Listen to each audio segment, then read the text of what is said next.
A very good evening to the panelists, our title partner, Knauf Ceiling Solutions, and our audience. Thank you for taking time out from your busy schedule to join us. My name is Bibhor Srivastav. I'm the country head for ITP Media in India. Healthcare Aid magazine is a premier healthcare magazine which offers print and digital platform for the global healthcare industry. The brand has over the years become a trusted authority on the latest in healthcare. Our new endeavor, Healthcare Radius Forums, is an extension of this effort to provide our readers and contributors to digitally connect, share, innovate, and thrive in the digital era. The webcast will provide an open, collaborative environment for healthcare industry stakeholders to share ideas, inspiration, and use case studies. I'm delighted to welcome you all to the first in the series of webcast healthcare design and infrastructure. The topic of discussion, the current state of play in healthcare ecosystem, patient experience, and why it matters. It's my pleasure to introduce you to my panelists today. We have Professor Dr. Sanjeev Bagai, Chairman at Nephron Clinic. Professor Dr. Sanjeev Bagai is a multifaceted individual of international repute who has garnered immeasurable prestige and honor for his highly distinguished and meritorious work as India's foremost pediatrician and pediatric nephrologist and an astute healthcare administrator. He delivers international standard world-class healthcare with uncompromising commitment. Welcome, Dr. Sanjeev Bagai. Next up, a very dear friend, architect Rahul Kadri, partner and principal architect, IMK Architects. Rahul Kadri took over the reins of the practice from his father, Mr. I.M. Kadri, in the 1990s. And with Rahul Kadri at his helm, IMK Architects transformed to focus his practice on social consciousness and urban ecological sensitivity. Today, the firm ensures effective and efficient delivery of holistic design solutions from building to city master plans, vibrant, dynamic, healthy, and robust spaces. Next up, ladies and gentlemen, we have Mr. Partha, founder director at U4RAD, startup mentors, speakers, columnists, entrepreneurs, and ex-IBM. Experienced healthcare specialist with a demonstrated history of working in the information technology and healthcare services industry. Skilled in the application of emerging technology like AI, ML, cognitive, blockchain, IoT, cloud, and digital for healthcare organizations to make them efficient and drive a better clinical outcome. Next, we have Dr. Rahul Pandit, Director Critical Care, Fortis Hospital, and Member-Maharashtra COVID Taskforce. Dr. Rahul Pandit is a senior intensive care consultant with over 2 decades of experience, is the Director of Critical Care Medicine and ICU at Fortis Hospital, Mulund. Having a prestigious fellowship of Joint Faculty of Intensive Care Medicine, Australia, Dr. Rahul Pandit plays the real role in setting up ICU policies, protocols, and patient care algorithm. He is an esteemed member of Maharashtra government's Taskforce on COVID-19. This task force played a key role establishing a patient management protocol for serious and critically ill patients. Next up, ladies and gentlemen, we have Dr. Hari Prasad, President Group, Apollo Hospitals Group. Dr. K. Hari Prasad serves as President of Hospitals Division at Apollo Hospitals Enterprise Limited and served as Chief Executive Officer of Central Division. As the Chief Executive Officer, he steered Apollo Hospitals Hyderabad to be the first hospital in the region to be accredited by Joint Commission International USA and the first hospital outside the United States of America to be certified for excellence in management of acute stroke once again by Joint Commission International. Dr. Prasad is the first individual outside Europe to be honored with the Fellowship of College of Emergency Medicine, UK, and the first individual in India to be honored with a fellowship by the International Federation for Emergency Medicine. Ladies and gentlemen, it's such a, I am really delighted as I talk about each of my panel. Next up, Naresh, Duble, Head, Continuous Improvement and Marketing, Knauf Ceiling Solutions. In April 2020, the Knauf Group completed its acquisition of Armstrong World Industries EMEA and APAC business. Knauf is the market leader for the safe, healthy, and comfortable design of living spaces. Naresh Duble is responsible for driving the Armstrong India business for healthcare education verticals and marketing department. Over the past few years, Naresh and his team have impacted ceiling installation quality in India, upgrading ceiling installation contractor skills in India. He has served Armstrong from the early days in India and worked in numerous leadership roles in sales and marketing since 2002.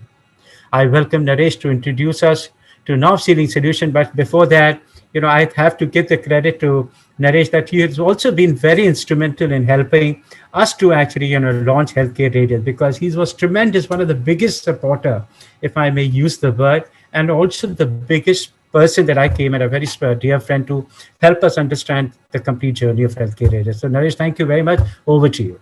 Thanks for that introduction. Uh, I'll share my screen. So Knauf Ceiling Solution is your ceiling, our solutions. So two largest brand in India, Armstrong and AMF, coming together. Knauf Armstrong and AMF coming together as one brand, Knauf Ceiling Solution. Knauf Ceiling Solution globally is a big group, but it's a 9-decade-old business, and Armstrong has 150-year-old history. So this Knauf group has value system which is deep rooted into the business what we do across the world. Now we talk about Manchester, which is humanity, which is having partnership with each and every person working in the organizations, being responsible and reliable for material and processes which we use.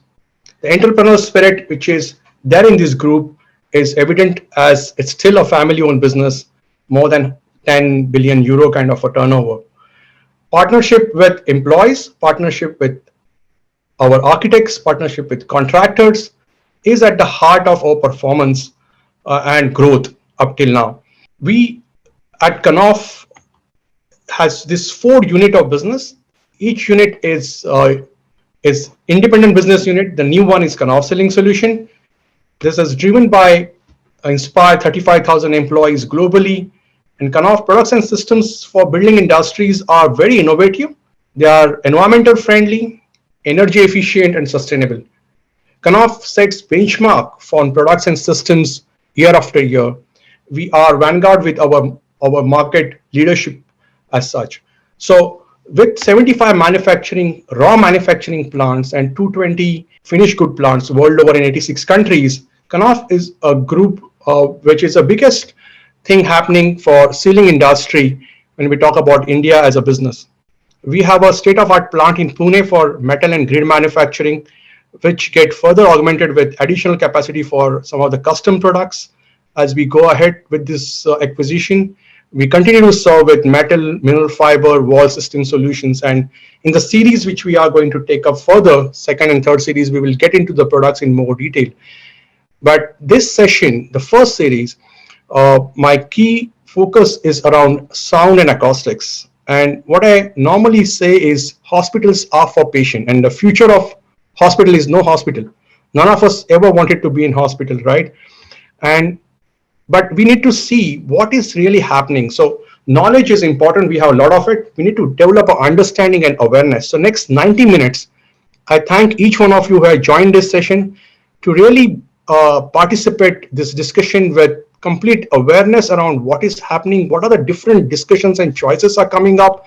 And these choices, eventually, we talk about AI, we talk about innovation in healthcare, which is around the corner for everyone. And if not now, then when? Because we have seen what is our situation right now with the COVID there, but this industry or this sector is undergoing tremendous change, and infrastructure is the first one to go up. So with better awareness of what are the challenges, with better awareness of what are the choices we have, we will certain to get into a change and innovation for the industry is my belief is. And sessions like this will actually fuel that movement going ahead. So the requirements of hospitals are pretty clear. We require a hospital facility which is very different than any other building, because 24/7 we don't have any downtime when it comes to healthcare facility. So ease of maintenance is number one criteria when we are building safe hospitals. We want nice conditions for patient, but important is comfortable working condition for people who are heart of the operation when it comes to healthcare. So we require low LOS, loss kind of thing. We want patient to go back as length of stay should be as less as possible. At the same time, we want to ensure that the people who are running the hospital are super efficient and productive. The hygiene and serene atmosphere is at heart of performance for the people who run hospital. Now, and even the patient who recover in the hospital, like you and me as a healthy person, if we couldn't sleep, let's say for a couple of days neatly, for 6 hours or so, disturbed sleep, we get zombie, right? The patient who are not able to sleep in ICU because of the machine noise and other noises coming up can be a really a problem for their recovery and also the error. So we will see this. This is a very normal situation in any healthcare facility, right? This kind of sound coming up. So it's not an air quality, thermal comfort, lighting. It's a noise which is not really dealt with in Indian healthcare system. And what is the effect of this noise quickly? These sounds are quite disturbing. They are annoying, stressful, and distracting at times. So with all those things happening simultaneously, it reduces the productivity and satisfactions of people who are occupied and running that facility. It leads to error. Now, error in any business are bad, but they are fatal when it comes to healthcare. Now, this study I'm sharing with you, which is done by CB, Berkeley, California, for 70,000 respondents across green and non-green building post-occupant survey. This is the way to go about green construction now. It's no longer a carbon counting. It's how productive that building is for people who are using that building for next 5 decades or 3 decades. So you see green dots for green building.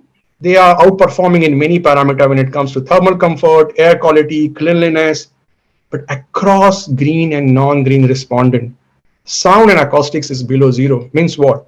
Probably we haven't paid enough attention while designing our building in healthcare, to be specific also. So we have a products like BioGuard acoustics and BioGuard metal. These are award-winning products. BioGuard acoustics specifically is a 40-year-old UL Lab certified antifungal, antibacterial acoustical products is a must in a facility for ICCUs, ICUs, large areas, lobbies where echo is predominant, which hampers the communication and it distract and amplify the in-house sound to a next level. So we will talk about different products and system as we go ahead, but what I want to really launch is Knauf Ceiling Solution is a new company for Armstrong Ceiling Solution. We are the go-to partner for smart ceiling solutions in this country and across the globe. Thank you, Vibhor. Over to you, Sujata. Before Sujata comes, I think the numbers of the audience are very, very increasing. Guys, you are very much listening to this. So please shoot your questions in the Q&A. Sujata will take it in between as and when. So you don't have to wait. So go ahead. Over to you, Sujata. Thank you, Vibhor, and thank you, Naresh. Good evening and a very warm welcome to all of you. Before we begin, may I request the audience to post the questions as Vibhor just mentioned in the comment for the panelists in the Q&A box or in the chat box so that we can take the questions in between and make this a more interactive webinar rather than waiting for the questions till the end. The aim of this Healthcare Radius Forum is to understand and measure the variables affecting the patient experience and satisfactions based on the healthcare ecosystem. So I will begin with the eminent doctors present over here. We have three eminent healthcare leaders. Dr. Bagai will be joining us soon. He's caught up with another webinar right now. You can help us understand how and why does the patient experience matter, and why have healthcare providers suddenly there's an emphasis on improving the patient experience. Dr. Pandit, if we can begin with you. Good afternoon, everyone, and thank you for having me on this panel. I think the healthcare section is now basically widening up quite a lot, and it is not just about providing medicines and doctors and nurses to look after patients. It is extremely important that we actually have the mental well-being of the patient, especially working in critical areas like ICU, which is where I work and spend most of my time. It is very important, simple thing like continuing a day and night cycle for a patient to have a sleep and wake cycle which is intact for them. Quite often, when they are in an environment where they are just looking at the white light with no windows, you could see that in a couple of days in ICU, they get disoriented to time. And that's when the real problem starts. Once they get disoriented to time, all the sedatives, the effect of the drugs, and maybe a electrolyte disturbances just adds on to this. And you often have this terminology which is called as ICU psychosis. And I think acoustics play a very big role in that. We just heard Mr. Naresh talk about that. The noise level in the ICU. In fact, I worked in Australia where they have a noisometer which is kept, and it flashes red the moment you speak a little bit louder, or if there is a now noise which is happening in the ICU, and everybody is the family members start seeing it with flashing red. What it does is it actually distracts you from the work, and it sometimes distracts your patients, and basically does not allow them the necessary sleep or the necessary rest which they were needing, and that just adds on to the problem. So big windows which let sunlight to come in, acoustics which sort of tone down the noise level in the ICU, a general improvement in the behavior and the culture of the doctors, nurses, family members who are visiting in the hospital to sort of tone their noise down, to try and keep a hygienic and a clean environment, which was very, very important. So that whenever one of the saying is that the hospital should be so clean that you should be able to eat off the floor. That's the level of cleanliness you should be maintaining. It's not just for the infection control, but it is also important that actually it seems a pleasing environment for a patient to get better. And that's why the healthcare is sort of expanded into several things. From a healthcare industry, it has also become a hospitality industry. It has also become an industry where you have to now look after that the patient just does not get better, but get better and happy as well. Thank you, Dr. Pandit. Dr. Prasad, if you could give your opinion on this. In the current situation, talking about patient experience and would be probably paradoxical, because getting a bed itself is becoming a big issue in the current environment that we are in. But in general, as Dr. Rahul Pandit said, patients are looking beyond clinical care, beyond the actual care that is provided by the doctors and nurses. They're looking at multiple things. And as we move into the future, I think there is going to be a significant change in the way healthcare needs to be delivered, because healthcare itself is evolving and people's expectations are evolving. And I use my favorite 5P formula to describe where healthcare is headed for. The first P is there's going to be a lot of emphasis on preventive healthcare, which is the first P. The second P is there is going to be personalized care.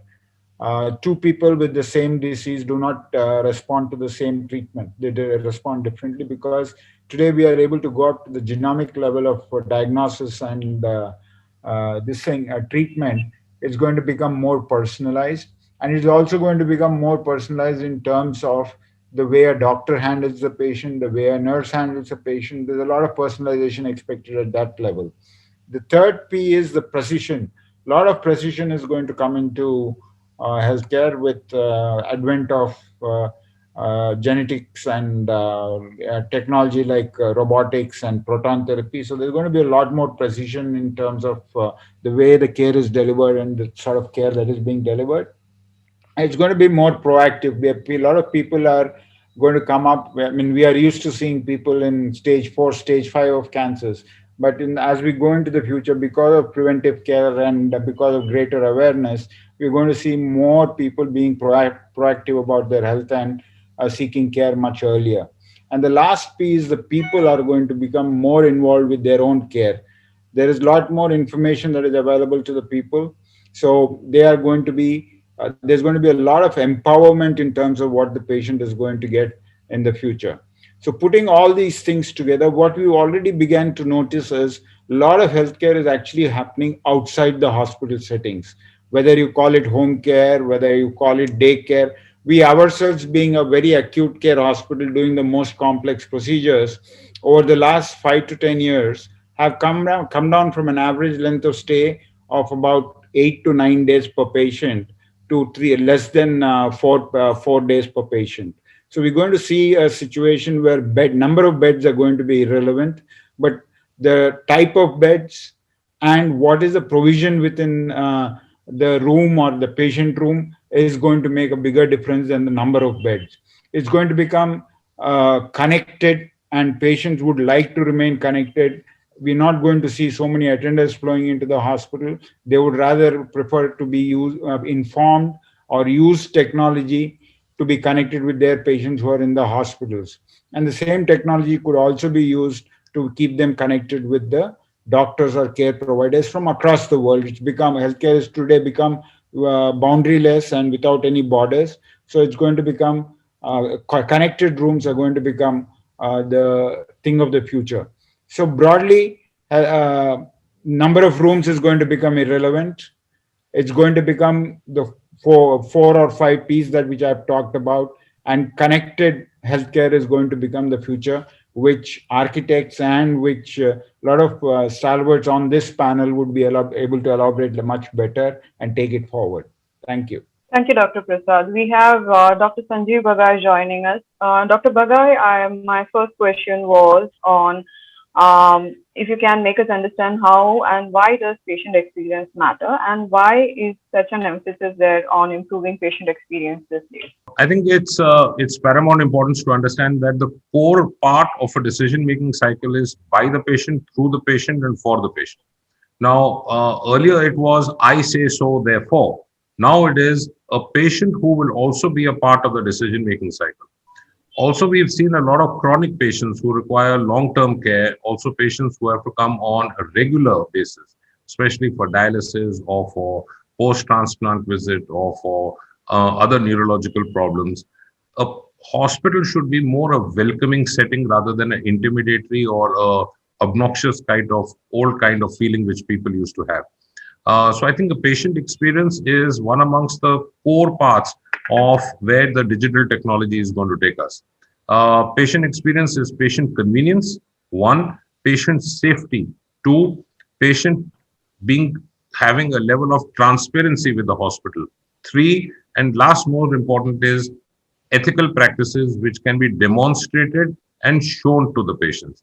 I think the patients have a right to know, patients have a right to ask, patients have a right to information. That's in the charter of the patients. I think the patients should have the convenience of doing an online booking. You can book a movie theater ticket sitting at home. They should have the same kind of facility to able to do it, booking an appointment, being able to pay the bills, being able to pay the advance, being able to have all kinds of information of the hospital, either on your cell phone or in iPad or in your laptop, sitting in the comforts of your home. Patients and relatives do not have to flock outside operation theaters into crowded reception areas. It's a huge risk of hospital-acquired infection. So I think these kind of things will be circumvented if you have a good kind of layout, which is either architectural in a digital technology format, or indeed looking after the patient's convenience. Smart talking rooms, say, for example, a patient or a relative needs to ask a question. He has an easy access with someone in the team, and they don't have to go down to the OPD or to the OT to talk to the doctors. Neither the doctors have to leave what they are doing and go and visit each room. Many times patients have recurrent queries, which is normal, which is expected. It's our duty to answer them. So I think there are newer and newer things which are going to come up. Say, for example, kiosks all over the hospital. It's easy access. It's navigation through the hospital. It's even accessing your reports. I think patient experiences, you don't have to carry a huge bundle of half a kg of 5 years of recurrent MRIs, CT scans, ultrasounds, and renal scans and brain scans.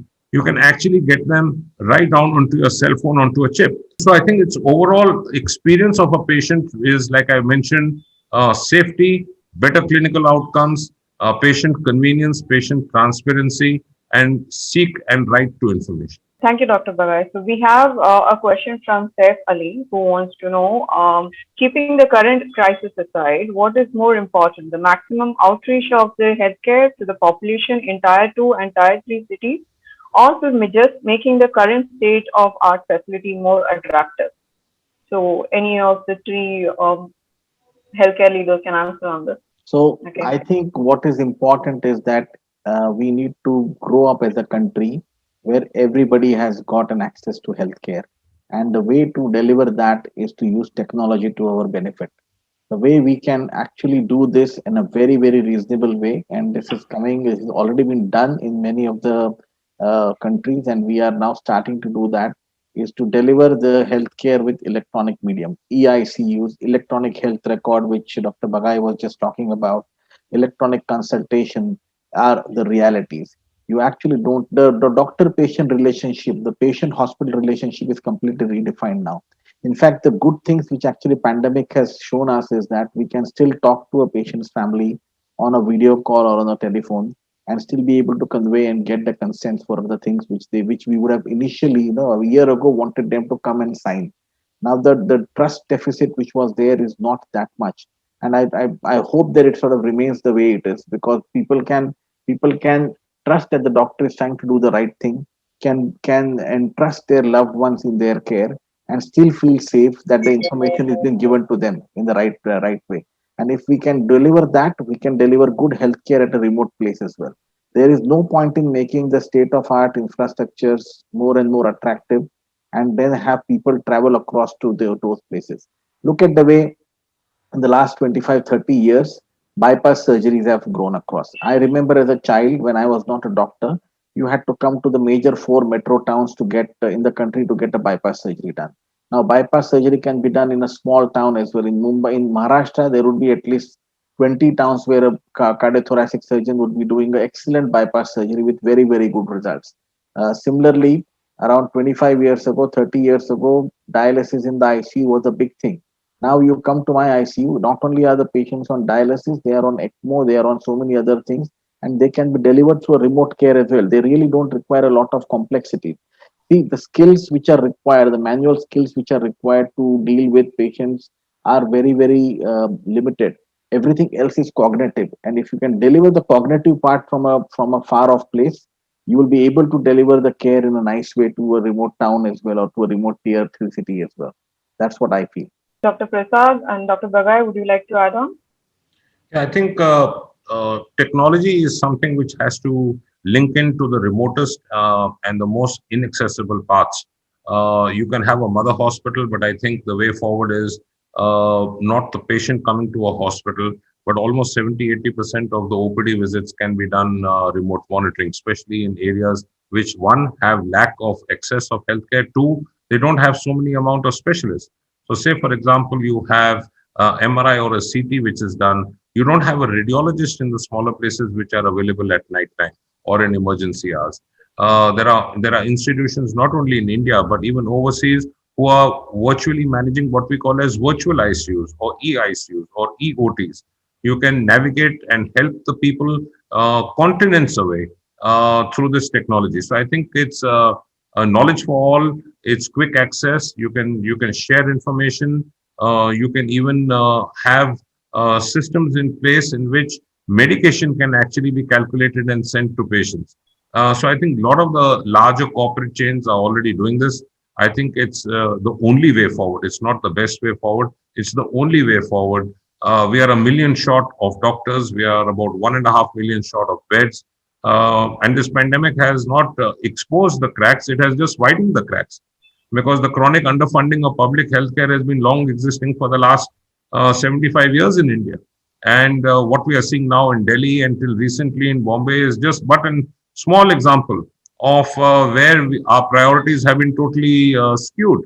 So I think the technology is a major front runner, and I think quicker and sooner all the hospitals, not only private but even the government hospitals, embrace this.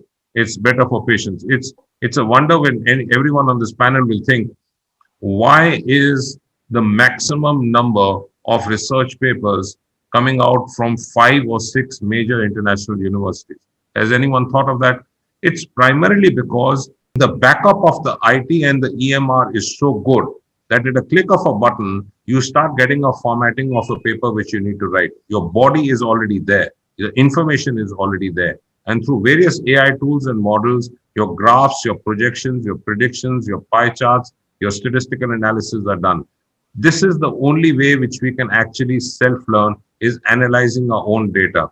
And I think this is a wealth of data which most of the hospitals have. Say, for example, you take a chain of, say, Apollo, for example, or Fortis, for example, or Max, for example, or there are certain other chains in East India or in Gujarat, for example. You have a base of 15, 20, 30, 40, 50 hospitals. and the data can be accumulated. So I think we need to leverage this, and I think a separate wing should be created in these hospitals, which is totally tech-driven and AI-driven. I think it's important to sensitize the doctors, sensitize the nursing staff, sensitize the back office staff of how the functioning has to go henceforth. Anyone who doesn't walk technology now perhaps should not walk after 5 years at all. I'm so sorry, Sujata, coming in. Dr. Bagai, very good evening, the board here. I really love the observation. What is keeping us away from this when we know it is fair, is staring in our face? What has it kept us away? I mean, very interesting. So what keeps us away is two things. One is fear of the known, and second is fear of the unknown. So let me address the fear of the unknown. Fear of the unknown is the best way to deal with fear, because I don't know, and what I don't know, I never know. So it's blissfully keeping the light switched off. And you presume that other people also don't know. And the fear of known is what's going to happen next. So I individually did a very, very extensive study 2 years back, in which we did a ROI model on one, perhaps the most digitally advanced setup. And we did a cost analysis. What is the cost year on year? What are the variables? So we broke it down into two parts, two verticals. So what are your revenue models? So your revenue models, in fact, are three models. One is the present existing verticals. How can we enhance them? The second vertical is what are the avenues which we can tap now, which without this kind of technology, we would have never been able to tap. And the third are non-tangible items. That is patient experience, patient convenience, patient safety. You can never quantify it in revenue terms or a statistical value, but in a realistic manner, in a real world, they reflect on the same patients coming back with better mental recall value to the same institution. And you will not believe it, the ROI on technology, which is digital smart technology, was crossing 24%, which was matching most clinical hospitals' EBITDA. And I always say this is not an expense, it's an investment. Building up iSuites as digital smart ORs. Look at the amount of benefit the patient and the doctor teams get. Look at the risk removal of hospital-acquired infection. When you look at simple technologies of which is there on almost all doctors' smartphones, in which dose calculation, drug allergies, contraindications, excretion, metabolism of hundreds and millions of drugs is available in few seconds. So there are international studies to show that 36% of doctors will have more than 11 queries a day. And guess what? 80% of these queries go unanswered. Why? Because we forgot or we didn't have time. So what this technology does is it removes the dust, it removes the paperwork, it removes the laborious calculations, it makes the doses more calculated. In the end, what I would like to mention is there is a beautiful book published in WHO in late 1990s, about 20 years back. And the first chapter is to err is human. And the third most leading cause of worldwide death in major large hospitals was human error. And if human error can be eliminated by this technology, what better proof do you want? The largest errors we make is in dose calculation, is in name mispronunciation. When you talk of 0.001 milligram per meter squared per day, per hour, per minute, even Einstein will not be able to do it bedside. When this technology can fine-tune it and tell you the other drugs which are happening in the body, which are being given, or the past history. So to give you an example, a 50-year-old man comes in with hypertension, with allergies to, let's say, a sulfur drug, just for example. He's on ACE inhibitors for hypertension. He's diabetic. He's on metoprolol. He's on XYZ. His ECG had these changes. His last ultrasound showed prostate enlargement. And 1, 2, 3, 4, 5, his present condition is this. As soon as you feed in your line of medication, this AI model will tell you what is good and not good. It will give you a risk stratification score. It will calculate your doses. It will calculate it to the T. It eliminates all errors, especially in oncology patients. When you're receiving, let's say, a triple therapy or a quadruple therapy of immunosuppressant, it will fine-tune it to tell you one is not interacting with another. There is no contraindication. What are the doses? What are the long-term side effects? Say, for example, a patient comes in, I can rattle off for hours. A patient comes in with a chest note. The AI model will tell you whether it's tuberculosis or sarcoidosis. Simple, as simple as that. There are things which you need to leverage very, very aggressively in technology. Thank you, Sujata. Absolutely. Well taken, sir. Over to you, Sujata. I think technology is a clear run. I mean, it's imperative. So, Sujata, go ahead. Thank you, Doctor. Yeah. Yeah, You so go we on. are talking a lot about Yes. technology. So I'll go to Partha because he is the technology specialist here. So the technology and the digital transformation in hospitals and healthcare sector is also playing a major role in the patient experience and how the patient wants their hospital environments to be. So as a tech expert who has led digital transformation in healthcare sector, could you share your views and ideas on the digital smart hospital? Now, I have one more question on to that because one of our audience asked, as healthcare infrastructure, how can the rural and the third tier places where power and internet is still far away be accessible on a virtual healthcare and all the technologies that we are talking about here? Thanks, Sujata, and thanks for having me in the panel. And this is the benefit of being a part of the eminent panelist, and particularly Dr. Bagai. Typically, if I'm with Sir, then most of the things are being told, and I have very less to add. So thank you very much for your confidence, and I always feel you are one of our, opponent for this digital technology. I'll add. Partha, you are being kind. You are a good friend. Please go ahead. I will address the second point first because this is a very important point. As we are all expecting to be riding on the internet bandwidth or availability of the internet is of immense importance. This is something we have to solve. There is no other option that we have that we are thinking about going digital completely and not having access to internet. If we don't have internet, we are dead. And whatever the discussions that we are doing about technology, it is completely meaningless. So this is a very, very, very important point for us to address as an industry. And things are getting better. We are getting good signals. At the same time, most of the organizations who are working on digital technology, they also need to fine tune their applications in a manner that it does not require a huge amount of bandwidth. Now, this is another thing to keep in mind. So when we are developing applications, non-functional requirements are also very important. We give immense importance during application development on the functional requirement. What are the functionality to be addressed? There are lots of time we do not give adequate importance to the non-functional requirement, like what is the time it takes to open up in a low bandwidth area. So this is something we all need to address as a technology people. And I would also like to add another point over here is about security. As we are going digital, our data are all lying everywhere. And we have to ensure that our data are more secure in a digital manner than it is in a paper medical record. If we can address this two aspect, the other things would become much easier. And I take a little different way of things rather than telling that the hospitals and the doctors are not accepting digital as a technology. I take it like it is on us who are working on the digital technology area. We probably could not able to show enough evidences to them, to the fraternity, that it is a real things to do. Most of the time, probably our story is not convincing enough rather than trying to just focus on some of the functionality areas. So this is something we should take up. We should work on ROI based calculation, as Dr. Bagai suggested. In any of the presentations that we are doing, it should have the ROI rather than only talking about the benefit which is not quantifiable in the way the investment versus return is coming, which is not the way most of our presentations are being made.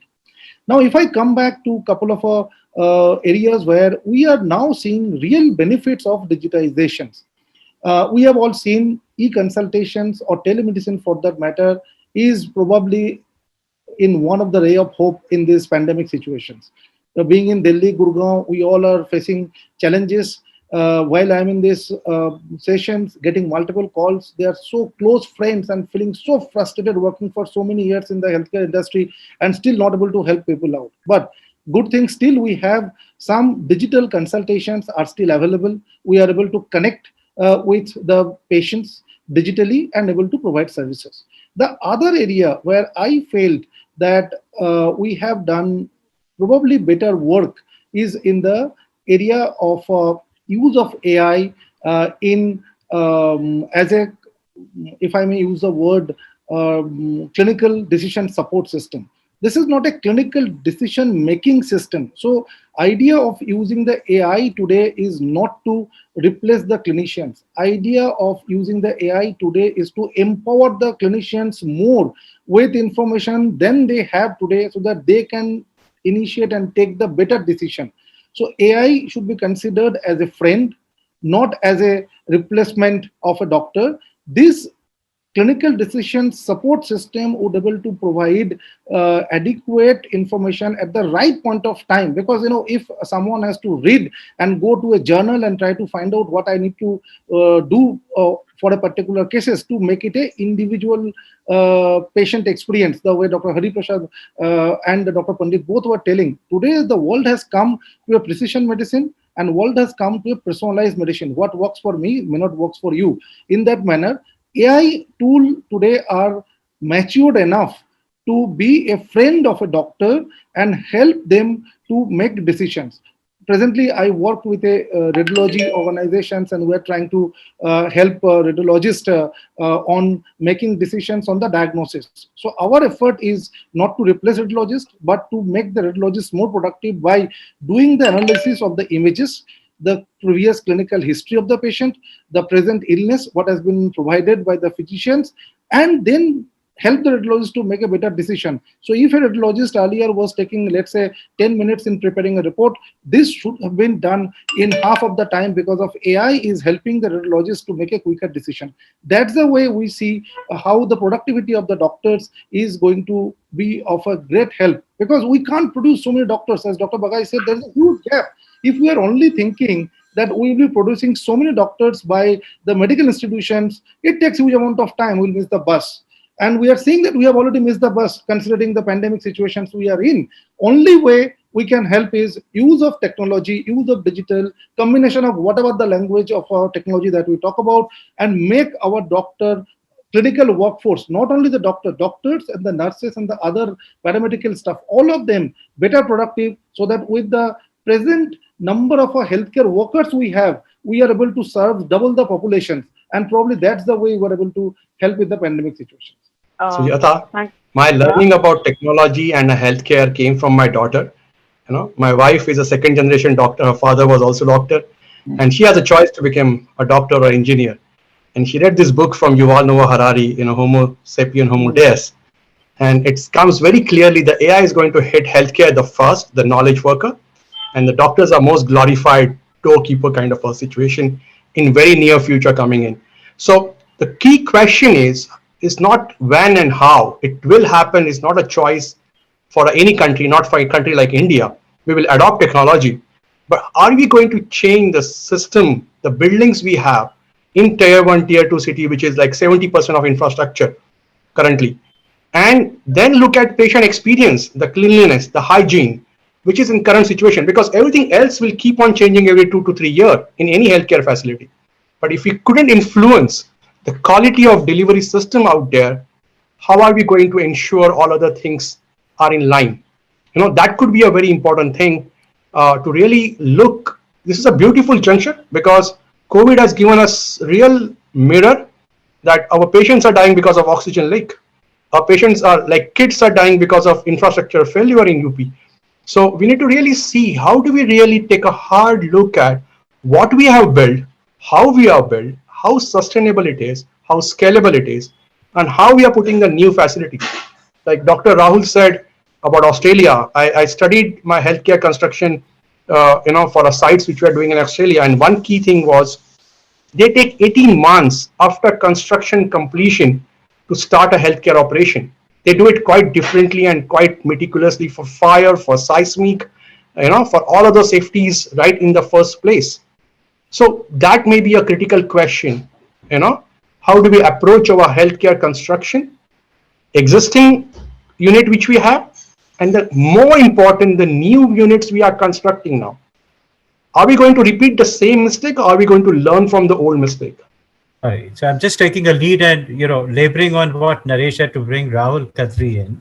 I think that's a very pertinent question. I mean, we have a pool of talents, and Rahul in terms of technology. It's a bit bad for us that we are not able to adopt it much earlier. Otherwise, we would have seen, the huge benefits out of it. So, Rahul, as a architect, as a thinking cap that you are, what is your advice? I mean, I think Naresh brought a very pertinent thing.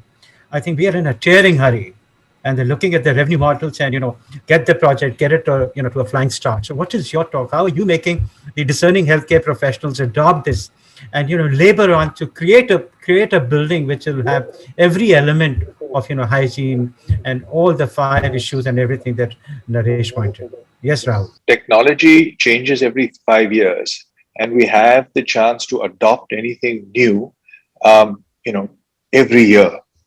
But the thing you cannot change is the structure of the building. That's going to be with you for 75 years. So the decisions you've made when you're designing the building are not going to change.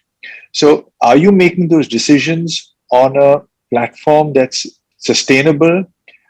Is it really enhancing the experience of the patient? Is it helping the patient recover? So those are the questions you really need to ask when you're building the building. Is it a robust building? And it really boils down to two kinds of designs. One is the static, like when there's a patient in one place, what do they think, feel, hear? So if we take the five senses, breathe. Are they breathing clean air so they can recover? And this breathing clean air is clearly linked to sustainable practices. What is the width of your building? Does your building allow cross ventilation or no? We, in the last few decades, have been building very deep buildings, 30 meters, 40 meters, 50 meters deep, relying on artificial light and artificial air. And we've seen the problems with that, because when you're not getting very clean air, because you need to air condition the air, the buildings are so deep, you are air conditioning it, then you're filtering it. So your kind of fans you need to push the air through the filters is higher. So your basic structure needs to work for clean air, for your eyesight, daylight. I can see all the rooms over here. There are only two of us sitting in daylight, Partha and me. Everybody else over here is it's a bright day outside, but we're all sitting with our lights on, right? In India, which the daylight is pretty good. So the energy wastage, also it's been proven that human beings are biophilic. When we are connected with nature, we recover. When the color of light is the correct color of light, when it's not white light, as Dr. Pandit pointed out, it helps us. It calms us down. So what do we breathe? The quality of air, what do we see? What do we hear? And what do we feel in terms of the temperature? So these are the things, the fundamental things you need to take care of. And your building needs to do it in a sustainable way. So that's the static part of it. And the other is the movement part of it. When you first come into a building, does it cause you more stress? Is the wayfinding mechanism clear? Do you have proper symbols or proper places that you can recognize, or are you just going from corridor to corridor? So it's very, very important to connect to the outdoors at all times, so that you have some anchor places that you know where you are. So movement systems, not only for patients, for relatives, but for staff. Are you designing it so that staff movement is minimum? Where are you placing your nurses? And these things are not going to change in a hospital, no matter what technology you use, right? Unless the amount of energy you put in is going to be more and more. And that's not something you want to do. So getting your initial designs to be sustainable, and they're very simple, linear systems, not very wide buildings, Don't get heat gain from east and west. They're very, very simple systems, but they are ignored consistently. And then we pay the price for 75, 80 years by adding layers of technology to solve problems which are very, very easily solvable in the beginning. So, so that's where the design comes in, and that structure you really cannot change. No matter what you do, you cannot change. But I think the direction technology is taking is adding value, and we will continuously add value to the basic. But the base is important, and that's where architects come in to lay the base properly. Thanks, Rahul. Adding on to what you mentioned right now, efficiency and cost effectiveness. An efficient office hospital layout should promote even the staff efficiency by minimizing the distance. The last time we spoke, you mentioned about how you minimize the distance of travel between one segment to the other, provide an efficient logistical system, and make efficient use of multi-purpose spaces and consolidate spaces whenever possible. So how effectively this can be achieved in a modern hospital, which most often are multi-speciality hospitals? Yeah, so it's basically making sure that the distance that the caregivers need to walk in a day is humane. Because if you put a pedometer on a nurse, you'll know that she walks more than 10 kilometers in a day. So if you can put simple things like with the nurse station, the clean utility, the dirty utility, the laundry, etc., accessible very easily in the center behind the nurse station. Those are very simple things which you can do, which will really reduce the amount of movement. And technology is also there where you can have your vacuum tubes, etc. And now digital, so samples, etc., can move in the vacuum tubes, and information, of course, now can flow through the hospital, and nobody has to go with a slip for anything. So those are the simple things you can really do.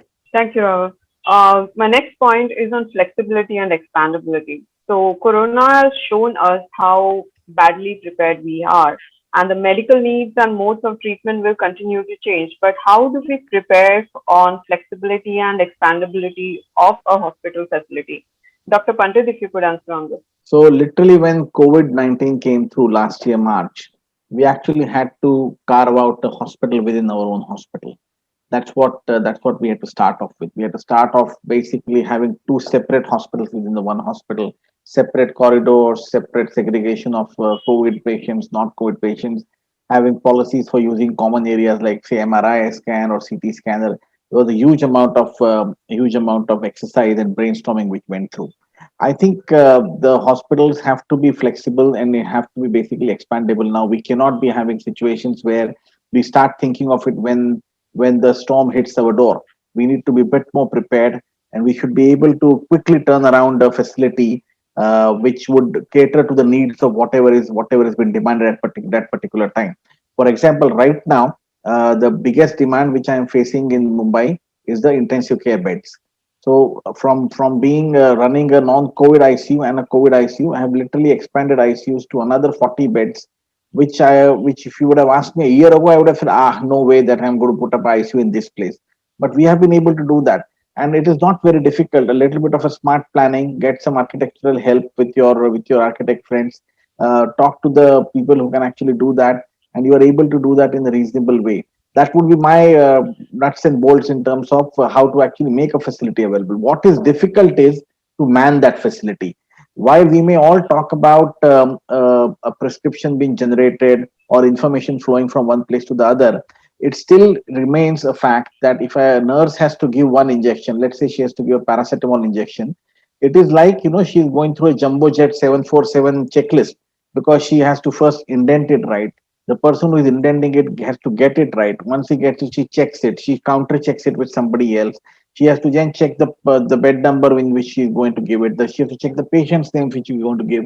Then she has to prepare that whatever infusion she is going to do that. And then by the time it reaches to the patient, there are at least so many steps where things could just go wrong. And that's where the error prevention is becoming a bit of a problem. But What technology can solve, we should quickly adopt it and solve, and so that flexibility can be done. People don't waste their time on doing things which can easily be sorted out by the technology. Okay. If I may come in here, um, the modular design of hospitals really helps for flexibility.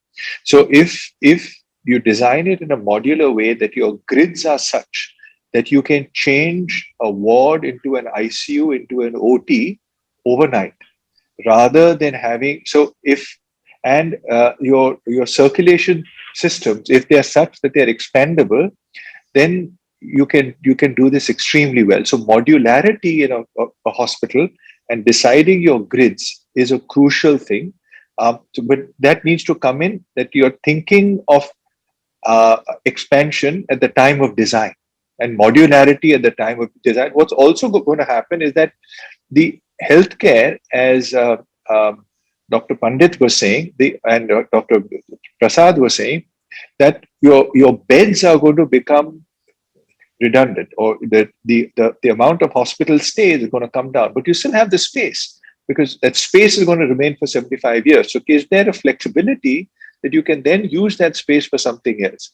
So designing your skeleton system such that it's modular is very important. And putting in enough. See, the only thing we fall short of in a hospital, not only space, but is duct space.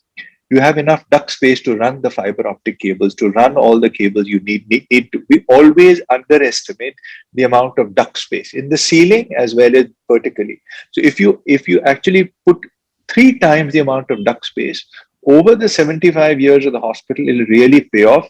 And the ROI on that is going to be really very, very low. So infrastructure planning for, see, a hospital, I keep saying, is a biological being. It transforms itself every 5 years because of technology. So this flexibility is very, very important in a hospital, and modularity is important for that. Dr. Bagai, would you like to add on the modular concept of space planning in a hospital? My biggest sadness is that buildings are taken over which are either residential or commercial or hotels, and they're being tried to be made into hospitals. Wrong. The basic concept is wrong. Whenever you have a very large business family who knows neither ABCD or XYZ of healthcare, this is very commonly going to happen. Because what they try to do is they cut corners even before they buy the plot or the building. The soul of a hospital is built, it's like a fetus. Your architect is the fetus of your well-being. It grows into a child, it grows into an adolescent, it grows into an adult. Ill-planned fetus gives you bad health when you grow up. Let's say you look at your civil designing. It's what we call as central corridor, what I call. It's alignment of the essential services. Your ER should have a quick access either to the OT, at least a stage 1 OT on the ground floor. The access into the ER has to be magnificently wide. You must have a stabilizing room. You must have access not only to MRI and CT and X-rays on an urgent basis, ultrasound on an urgent basis, but a lift right there if you have taken the patient up to the main OTs. Access to the cath lab, digital connection from the ER to the cath lab. Your positioning of the rooms. Let's say, for example, just beginning with your inpatient rooms. It's never a good idea to have your single and deluxe rooms right next to the lift. Okay, because they need the maximum quiet. That's at the end of the corridors. You look at OPD planning. OPD planning is a complete science. You look at n amount of hospitals, no names taken. Very often you'll have a plug-in ENT guy sitting next to a gynecologist OPD. You'll have a psychiatrist who's sitting next to an orthopedic guy. There's no planning. Whatever is available, let's put that fellow there as a consultant. Wrong. How do you do it? You have to make sure which departments link with which sub-departments the most. I mean, the very commonest thing is gynecology, obstetrics, and pediatrics, of course. IVF has to be right close by. When you look at a transplant, you have to have GI, renal, and then you have your support services of your transplant team. When you look at departments of internal medicine, it has to be right side by side with metabolic, diabetes, cardiology. When you look at nephrology, you have to have urology right next door. It's positioning of the OPDs, the walk time from the lift to the OPD, which OPD will be the least. So I would have post-op OPDs, that is either CTVS or orthopedics, the least walk time. I would have more openness, more light, more playing area for the pediatric OPDs. You need more space there. The positioning of what happens inside the OPD rooms, right? Can you believe we always examine the patients from the right side? Okay. So as clinicians, we examine a patient from the right side of the patient. Okay. Can you believe the gynae Fowler's bed, folding bed is positioned in which you are approaching the lady from the left? Wrong. And there is no space in which you can do an examination.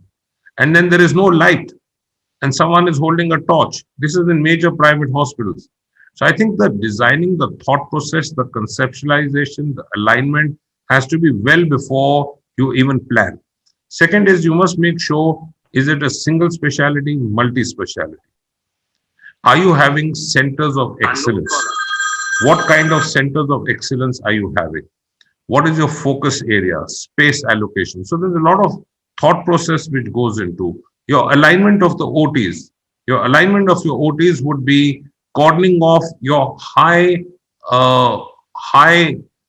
sterile environments like transplant OTs or orthopedic joint replacement OTs. Would you like a OT flow which is temperature controlled? There are some OTs which require a colder temperature versus a lesser cold temperature.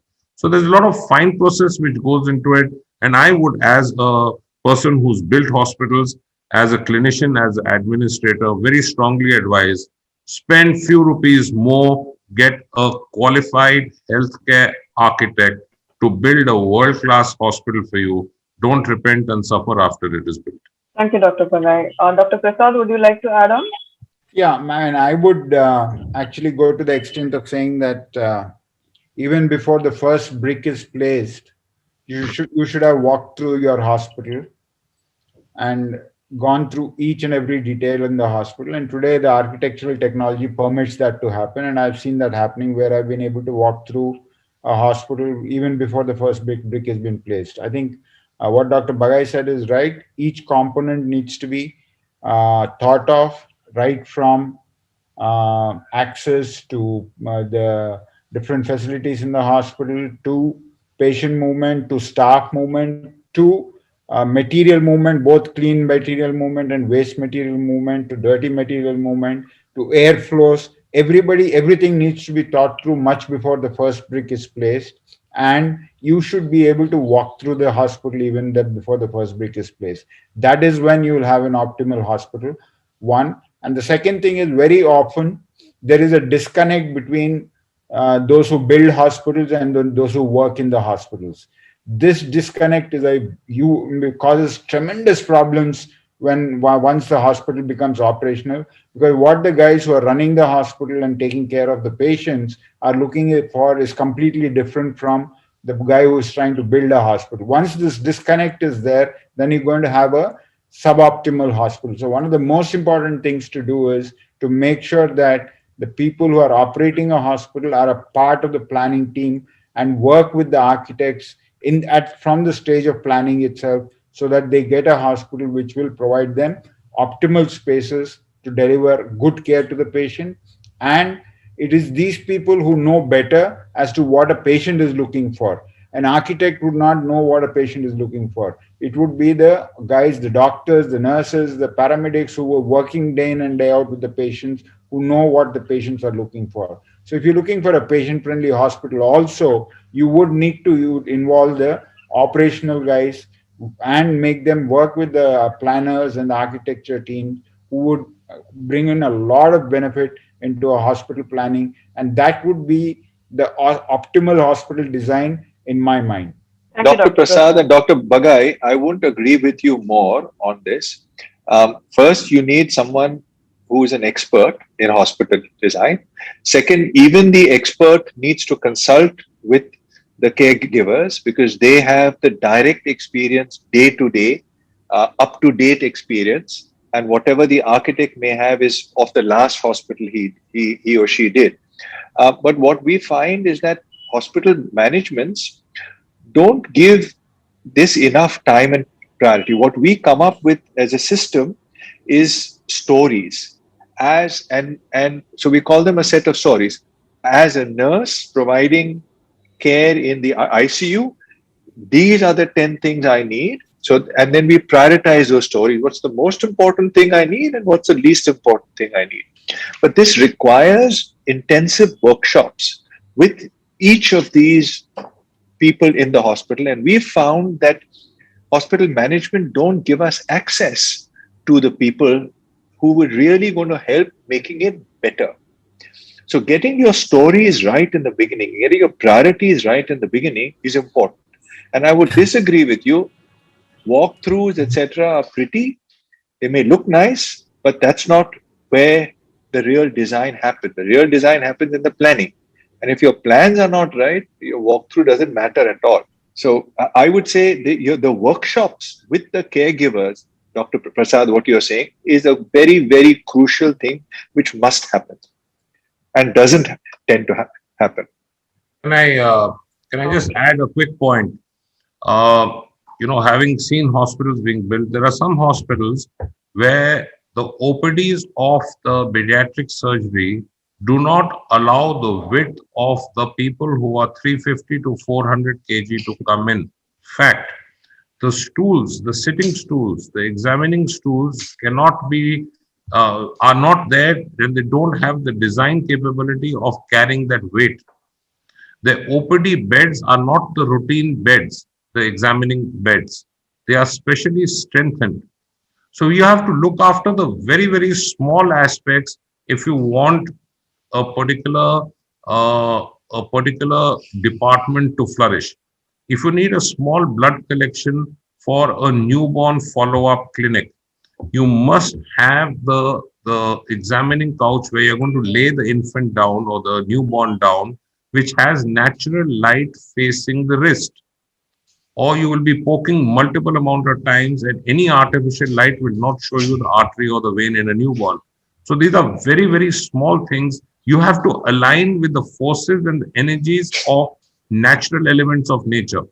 That is light, air, and earth. You will save money, electricity, power, conserve energy if you do that.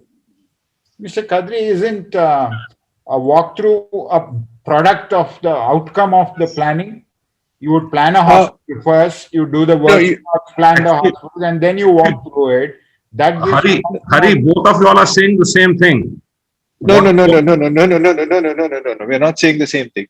A walkthrough requires a tremendous amount of work to produce. Okay, it may require more than a month's work to produce. In that time, so in the beginning, when you're designing a hospital, so basically, the important things is the who, what, and the why. Who is this room for? What do they really want, and why? Right? And as a system for the hospital. So if you've got your basic system and planning in place properly and your movements properly, see, 3D gives you a lot more information than you actually need for flexibility. Your design in the beginning needs to be agile, where you can change it quickly, right? Inputs coming, you can change it and evolve it. To do a 3D, you are investing so much time and money that your agility to change the design, you are making much less. You're adding information which you don't need at that time. You don't need the paint color on the wall. You don't need to know what color the door is. You don't need to know what the flooring is, the color of the flooring, or which Armstrong ceiling you're using. You don't need to know all that in the 3D part. So your information needs to be agile, simple, so that you're dealing with it at the correct stage. Yeah, after you've done all the planning and after everybody is signed off, then you can do the 3D. But that is not the more important part, I would say. I agree with you. That's exactly what I was saying. I was saying the 3D would be an outcome of the planning.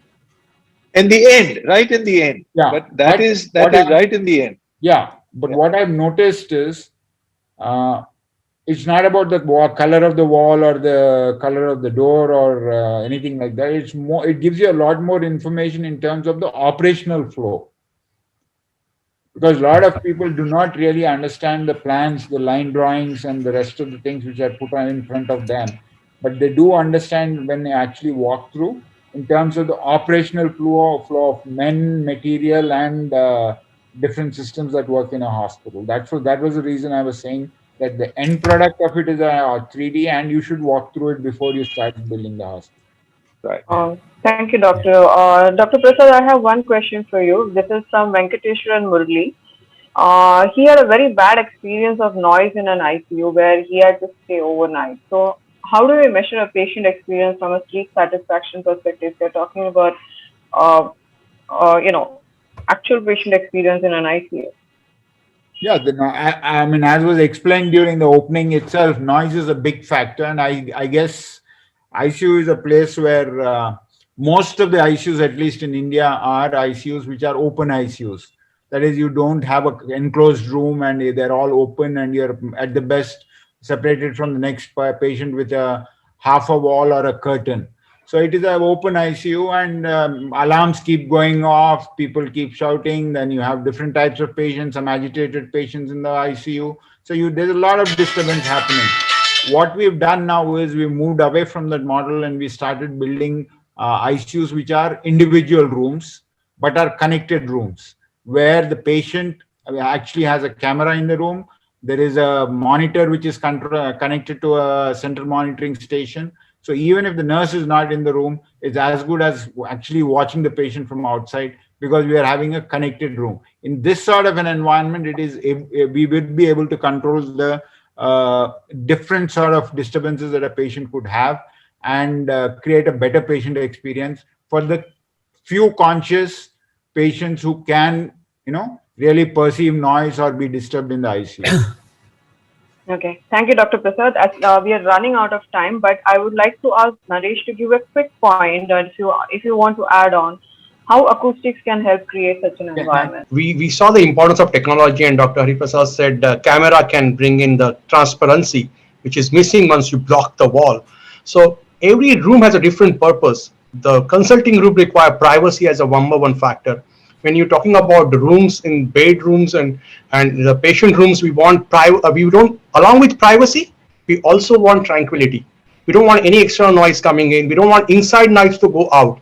When talking about corridor and passages, it has requirement of mobility as well as cleanliness and hygiene. So each space or a lobby area, waiting area, is like a hotel lobby where people are sitting in. So playing a smooth music out there can smooth the emotions of the people who are waiting there. So sound affects us cognitively, behaviorally, psychologically, whether you like it or not.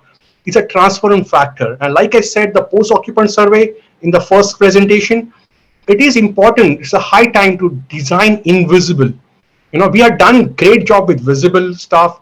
We are great with technology as a community, but what we are needing to do is that human angle of human satisfaction of a modern building, retrofitting the old building so that we deliver the same experience and same agility there is the way forward for healthcare to improve. Thanks, Naresh. May I ask all the panelists to give a concluding session on this? Dr. Prasad, as you have to leave, may I start with you? I would just say that technology is the thing one needs to have in mind in healthcare. It's not just about building beds or hospitals or buildings. You have to look at technology and artificial intelligence and how it can deliver care in a better manner without really investing into big things. And second thing is, India is a ocean of it's a island of excellence with an ocean of inadequacy. There are certain cities and towns where there are very good hospitals, but a major part of the country doesn't have this infrastructure in place. And the only way this excellence can go out to the rest of the country is through technology. And I believe the sooner we adopt it, the better we adopt it, the more we adopt it, the better is going to be the healthcare structure in the country. Thank you. Thank you. Mr. Dev? I can't agree more than what Dr. Prasad has rightly said. We have to look at a hospital design, not only the physical design, we have to look at a healthcare design as such, so that we can reach out to the patients when they need us. So I would suggest, we need to focus more on the overall healthcare ecosystem design. It is not only about a physical location of a hospital which will be able to deliver real healthcare to the needy. If we look at the overall healthcare infrastructure along with all the components together, that will make the difference, and technology can being the connector and holds all the block together.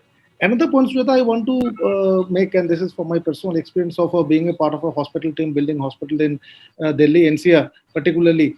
So, hospitals are built for purpose. We have to have a balance between the flexibility and where to stop. So I have seen hospitals built for X reasons has been used for Y reason. Irrespective of whatever the design flexibility you have walked over there, you can't use as a cycle for aeroplane. So those things also need to be kept in mind while you are designing or assigning the design element for a new purpose. Thank you. Rahul? So I feel our existing hospital infrastructure, we need to reassess them and see how biophilic we can make all of them using technology or other ways. And going forward, we need to be very, very careful that the buildings we are making are biophilic, are based on principles of nature, sustainable, modular, flexible, so that technology can play a greater role. And the ever evolving healthcare mechanisms can be adopted in the building. So two aspects. One is relook at the hospitals which you already have, update them in a better way, and the newer hospitals, build them well so that and make them flexible with nature. Thank you. Naresh? Yeah, so I thank all of you who have joined and panelists. So this is a web series we are talking about. So this is the first of it. We have next month, second and the third. So do join for the next series also. We're going to touch upon different aspects about making our healthcare facility more productive for the people who run the hospitals and more efficient for the patient who heal in the hospitals. And we will have interesting panels as we go ahead. So we will take up cases of what to avoid in terms of material, how to go about building world-class facilities, and some of the examples we can get into the next one. So thanks for this participation. Thanks, Naresh, and thank you everyone for joining us today. And there was a lot of questions which I could not take. I will be sending it across to each one of you. If you could answer, we will send it across to all the participants who have asked the questions. As Naresh mentioned, this is the first in our 3 series that is going to happen in the next 2 months. We will keep you updated and posted regarding the next 2 series that is going to happen. Thank you, and I hope you all enjoyed this session. Now may I request Vibhu to give the vote of thanks? No, not really. I think enough of thank you, but I think, what do I say? I think I was totally devoured the session, and I think the testimony of the fact that I have never seen of late, in these webinars, that audience stick with you. So a big thanks to all our lovely people who are attending and listening so patiently, and lots of questions shooting up, even shooting now. And I think it was a treat to listen to each one of you. And I think as Naresh has been very kindly to help us co-create this webcast series. I think Knauf is the brilliant way to work with us with healthcare to bring these neutral, credible, and meaningful platform which allows knowledge sharing at the highest level. I think at ITP Media Group and Healthcare Radius, we are truly committed to make sure that we bring to our discerning audience the best from the best in the industry today. So, ladies and gentlemen, a big thanks to you for being with us. The complete coverage of this is going to be on our Healthcare Radius next issue, also on the digital platform, because media cannot be far behind in adopting technology. So I obviously remember my good old days with Times of India Express when we were doing different things, but today media has taken a leap forward by embracing technology. So I think healthcare is not too far. We are in safe hands. I think there's such a knowledge, such wisdom, such entrepreneurship there that I see today. I think healthcare is in very safe hands. So people just stay there, hang on there, be safe, and be happy. Thank you very much from all of us here at Healthcare Radius, and Sujata for the wonderful, anchoring the show together. Thank you, Mr. Day. Thank you, Dr. Hari Prasad. Thank you, Naresh. And thank you to the 2 gentlemen who just left because of their call for their duties. Thank you very much, and thank you once again.